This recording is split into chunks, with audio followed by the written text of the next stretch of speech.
धन्यवाद। लेकिन आपकी आज्ञा सिरोधारी है माननीय श्री लालजी वर्मा जी।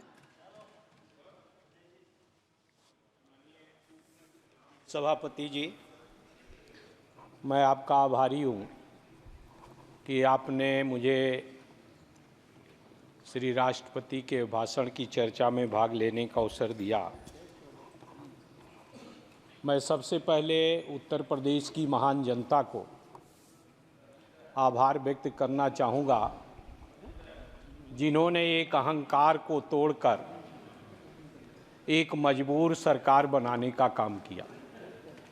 साथ ही साथ मैं अयोध्या मंडल की जनता का, महान जनता का आभार व्यक्त करना चाहूँगा, जिस महान जनता ने उस मंडल की पाँच सीटों पर ही भारतीय जनता पार्टी के अहंकार को तोड़ने का काम किया।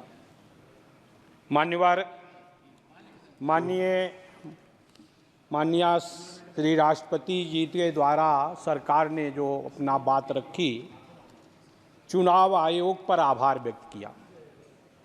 निश्चित रूप से सरकार को चुनाव आयोग पर आभार व्यक्त करना चाहिए, इसलिए कि अगर ये सरकार बनी है मतदाता सूची का। लालजी वर्मा जी, आप सीनियर पार्लियामेंटेरियन रहे हैं, ये कृपया चुनाव आयोग, आप जानते हैं कॉन्स्टिट्यूशनल बॉडी है। अभी आपने स्वयं कहा कि अयोध्या की 5 सीट हम जीत गए, तो आखिर चुनाव आयोग की निष्पक्षता होगी। कृपया किसी का। हाँ, धन्यवाद। माननीय सभापति जी, अगर निष्पक्ष चुनाव हुआ होता, मशीनरी का दुरुपयोग ना होता, जगह जगह खुलेआम धन और दारू का प्रयोग न हुआ होता, तो अकेले उत्तर प्रदेश में 20 सीटें और इंडिया गठबंधन की आती। मान्यवर, आज माननीय मतदाताओं पे आप सवाल उठा रहे हैं। माननीय सभापति जी, आज निष्पक्ष नहीं हुआ। मान्यवर, जिस तरह से आज 10 साल से भारतीय जनता पार्टी की सरकार चल रही है, जो वादा किया था 2014 में, उस वादे पर पूरी तरह से ये सरकार फेल हुई है। वादा था महंगाई को समाप्त करने का, वादा था बेरोजगारी को समाप्त करने का, लेकिन इस सरकार ने दिया क्या है? मान्यवर, श्री प्रधानमंत्री जी की सरकार ने आम जनता के लिए महंगाई की गारंटी दिया, छात्रों के लिए पेपर लीक की गारंटी दिया, युवाओं के लिए बेरोजगारी की गारंटी दिया, यात्रियों के लिए हादसों की गारंटी दिया, किसानों के लिए कर्ज दार बनाने की गारंटी दिया, छोटे उद्योगों के लिए बर्बादी की गारंटी दिया, और साथ ही साथ बाबा साहब भीमराव अंबेडकर के अथक प्रयासों से अनुसूचित जात, अनुसूचित जनजात को आरक्षण मिला।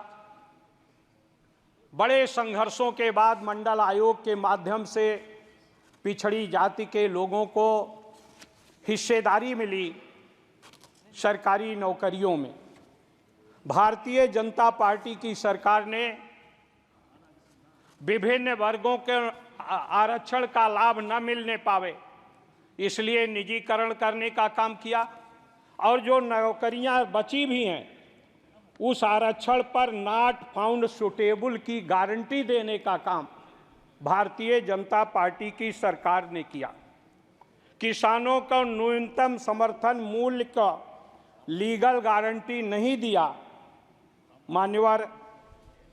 माननीय अनुराग ठाकुर जी द्वारा लगभग 1 घंटे से ज़्यादा का समय लेकर धन्यवाद प्रस्ताव प्रस्तुत किया गया, लेकिन उनकी बात से ये झलक रहा था कि उनको मंत्री ना बनाए जाने की चिंता सता रही थी, और इसलिए बार बार पानी पीकर भी वो सरकार की तारीफ नहीं कर पा रहे थे। मान्यवर, आज जो आरक्षण है ओबीसी का पूरी तरह से विभिन्न संस्थाओं में इस भारतीय जनता पार्टी की सरकार ने खत्म किया है। उत्तर प्रदेश में 34 विश्वविद्यालय हैं 34 विश्वविद्यालयों में जो वाइस चांसलर बनते हैं, एक भी पीडीए के 1 या 2 हैं, बाकी एक भी नहीं है। इसी तरह से विभिन्न जिलों में चाहे जहां भी जो सरकारी अधिकारियों की पोस्टिंग होती है, उसमें भी इन वर्गों की उपेक्षा की जाती है। मान्यवर, मैं आपके दृष्टांत में लाना चाहता हूं कि किस तरह से रिजर्वेशन के साथ अन्याय हो रहा है। ओबीसी श्रेणी के दिल्ली यूनिवर्सिटी में जो इनका कॉलेज है, एक ओबीसी श्रेणी के लिए बुलाए गए भर्तियों की संख्या 377 थी और उसमें मान्यवर जो क्वालिफाइड थे और 377 लोगों के इंटरव्यू के बाद कुल विज्ञापित पद अनरिजर्व्ड 1, ओबीसी के लिए 1, ईडब्ल्यूएस के लिए 1 और ओबीसी का पद जो दिखाया गया 377 एलिजिबल थे और उसके बाद उसमें लिख दिया गया नॉट फाउंड सुटेबल, यानी 377 लोगों में से एक भी श्री राम कॉलेज में सुटेबल नहीं थे और उन्हीं विद्यालयों से पढ़े हुए, दिल्ली यूनिवर्सिटी से पढ़े हुए पीएचडी नेट क्वालिफाइड लोगों में से एक भी सुटेबल नहीं पाया। माननीय सदस्य, आपकी मेडिन स्पीच है, लेकिन 9 सदस्यों की आपकी पार्टी बस मान्यवर 1-2 मिनट में खत्म, 1-2 मिनट में। मान्यवर, इसी तरह से उत्तर प्रदेश में पीजीआई, एसजीपीजीआई है, बड़ी अच्छी संस्था है, वहां भी इंटरव्यू हुआ। 48 पद एससी ओबीसी के लिए रिजर्व थे। उस 48 पदों में से माइक्रोबायोलॉजी का एक पद था, एक अनुसूचित जात के लिए रिजर्व थी। केजीएमयू से पढ़ी हुई एक लड़की गई इंटरव्यू देने और उसको 15 मेडल, गोल्ड मेडल मिला था केजीएमयू में और उसके पद को नॉट फाउंड सुटेबल कर दिया गया, वो उसके लिए भी एलिजिबल नहीं थी। मान्यवर, इसी तरह से न्यूरोलॉजी में 2 पद थे, एक अनरिजर्व था, एक रिजर्व था ओबीसी के लिए। वहीं से पास आउट दोनों छात्र थे, 2-2 साल असिस्टेंट प्रोफेसर केजीएमयू में रहे। जो अनरिजर्व था उसका मेरिट नीचे थी, जो डीएम का प्रवेश परीक्षा थी उसमें वो जनरल सीट के लिए क्वालिफाइड हो गया, ओबीसी सीट के लिए नॉट फाउंड सुटेबल हो गया। इस तरह से मान्य, बस 1 मिनट के अंदर मैं खत्म कर रहा हूं, मैं अपनी मर्यादा को समझता हूं मान्यवर। इसी तरह से पूरे प्रदेश में, जिस तरह से पूरे देश और प्रदेश में आज अनुसूचित जात और पिछड़ी जात के लोगों के पदों के साथ जो उसमें एक्सपर्ट बनाए जाते हैं, 3 के 3 एक्सपर्ट वो सामान्य वर्ग के बना दिए जाते हैं, उसमें रिजर्वेशन नहीं है।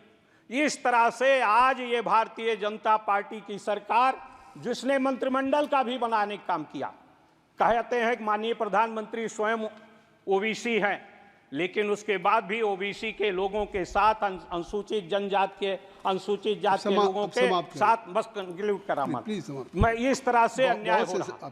मान्यवर, मैं ध्यान दिलाना चाहता हूं, सरकार ने जो मंत्रिमंडल भी 30 लोगों का कैबिनेट मंत्री बनाया, उनके साथ भी ये हिस्सेदारी हमें देने का काम नहीं कर रहे हैं। अब समाप्त आप इस तरह से पूरे प्रदेश में आज किसानों का जो समर्थन मूल्य है, कहा था किसान की आमदनी 2 गुना होगी, आमदनी तो दूनी नहीं होगी, कास्ट ऑफ प्रोडक्शन 2 गुना हो गया। माननीय वर्मा जी, मैं इन्हीं बातों के साथ मान्यवर, चूंकि आप बार-बार टोक रहे हैं मान्यवर, मुझे टोकना नहीं चाहिए, लेकिन इसलिए लेकिन मैं खुद ही दल पहली मेरी स्पीच थी, लेकिन मैं अपने 1 घंटे का समय सीमा में रहते हुए 10 सदस्य आपके नाम ठीक है मान्यवर, मैं आपका बहुत बहुत आभारी हूं कि आपने मुझे बोलने का अवसर दिया।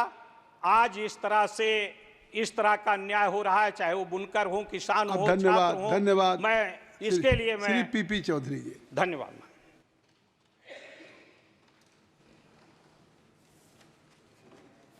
धन्यवाद सभापति महोदय, आपने मुझे